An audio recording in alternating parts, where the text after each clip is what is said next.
종종 매스컴을 통해서 기독교회 내에서 발생한 성적인 죄나 물질적인 죄가 보도되고 있습니다. 그리고 그런 죄에는 기름 부음 받은 하나님의 종이 연루된 경우가 많아서 안타깝기 그지없습니다.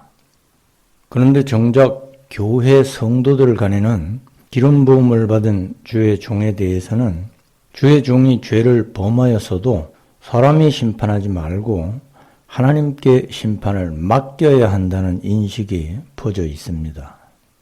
어떤 사람은 한 걸음 더 나아가서 하나님의 종이 어떤 죄를 지었다고 해도 교회는 사랑으로 덮어줘야 한다고 주장하기도 합니다.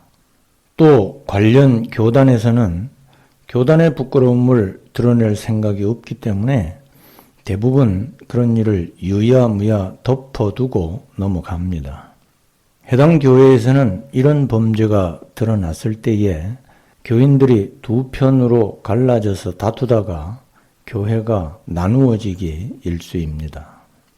그러면 하나님의 종들이 성적인 죄나 재물에 관한 죄를 범했어도 일반 교인들이 그들에게 법적인 책임이나 윤리적인 책임을 물을 수 없고 그저 하나님께 맡기고만 있어야 할까요? 우리는 성경에서 여기에 대한 답을 찾아봐야 합니다. 사무엘상 26장 9절에 보면 다윗이 아비새에게 이르되 죽이지 말라. 누구든지 손을 들어 여호와의 기름 부음 받은 자를 치면 죄가 없겠느냐 하고, 여기에서 여호와의 기름 부음 받은 자는 사울 왕입니다. 다윗은 자기를 죽이려는 사울 왕을 피해서 광야에 있다가 잠든 사울에게 다가갔을 때 그를 얼마든지 죽일 수 있었지만 죽이지 않았습니다. 그리고 다윗은 사울 왕을 죽이지 않은 이유로 여호와의 기름 부음을 받은 자를 치면 하나님께 죄가 된다고 말했습니다. 즉 사울은 기름 부음을 받은 직분자였기 때문에 다윗은 죽일 수 있었으나 죽이지를 못했습니다. 그러면 지금 시대에도 구약 시대와 같이 기름 부음을 받은 직분자가 죄를 범하였을 때에 사람들이 그 범죄에 합당하게 그를 처벌할 수 없을까요? 그 답은 성직자라도 일반 사람들과 차이 없이 현실의 법 규정이나 윤리 기준에 따라서 액면 그대로 처벌받아야 한다는 것입니다. 그러면 다윗 시대에는 왜 기름 부음을 받은 왕에 대해서 다른 사람이 심판하여 처벌할 수 없었을까요?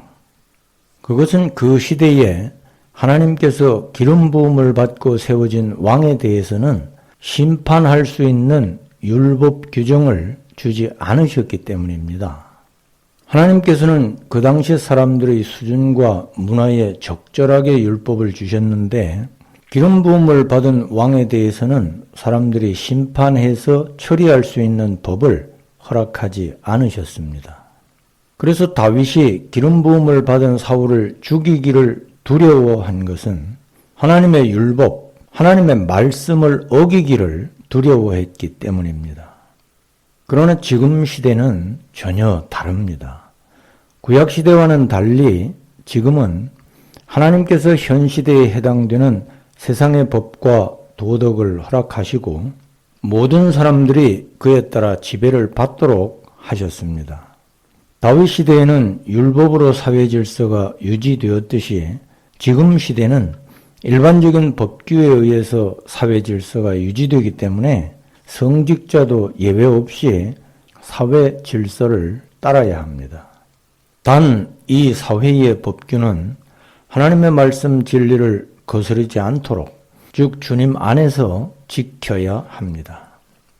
하나님의 기름 부음을 받은 종들은 직분을 옳게 행하는 것으로 큰 구원의 영광에 참여할 수 있지만 또한 하나님의 뜻을 어기고 죄를 범하였을 때에는 더욱 큰 심판을 받는다는 것을 기억해야 합니다.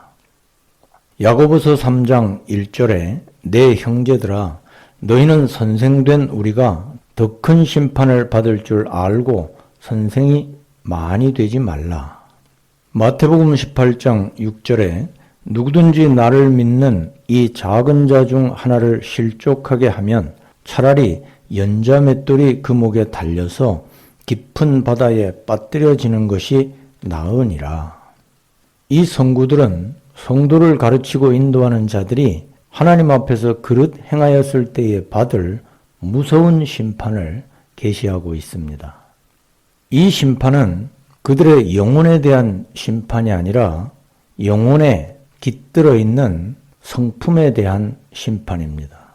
주님의 심판은 성도의 행위와 성품에 대한 심판입니다. 그리스도의 심판대에서는 성도의 행위를 심판하시기 때문에 그 행위와 성품의 소속이 천국과 지옥으로 갈라집니다.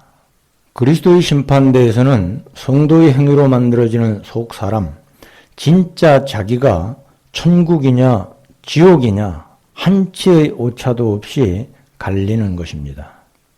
그러므로 믿는 우리는 그리스도의 심판대를 생각하고 두렵고 떨리는 자세로 우리의 구원을 이루어야 합니다.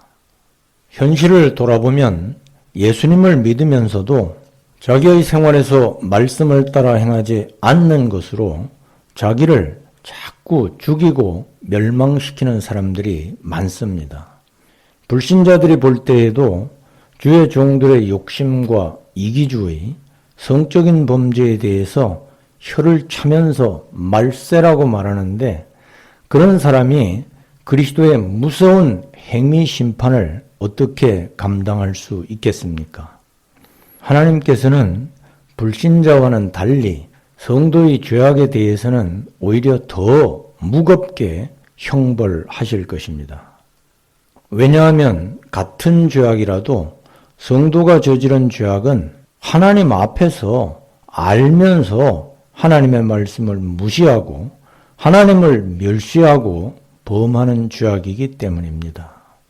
이 세상에서 살면서 주의 종들이 일반 법규나 교회 헌법에 따라 심판을 받고 합당하게 처벌되는 것은 지극히 성경적입니다. 하나님께서는 죄악을 미워하시고 심판하시기 때문에 우리도 하나님을 따라 하나님께서 열어주신 법규와 사회 질서에 따라서 주의 종들의 죄악에 대해서 지적하고 심판해서 처벌을 받도록 해야 합니다. 죄를 범한 목사의 수치와 향후 목회 사역, 해당 교회의 위상이나 전도 활동에 지장이 있다는 것을 생각하기 전에 하나님의 의와 공평을 기준으로 그 일을 처리해야 합니다. 지금 이 땅에서 주의 종들이 자기들의 불의와 더러운 행실에 대해서 합당하게 처벌을 받아야 그것으로 인해서 그들이 그리스도의 심판을 대비할 수 있고 천국을 준비할 수 있게 됩니다.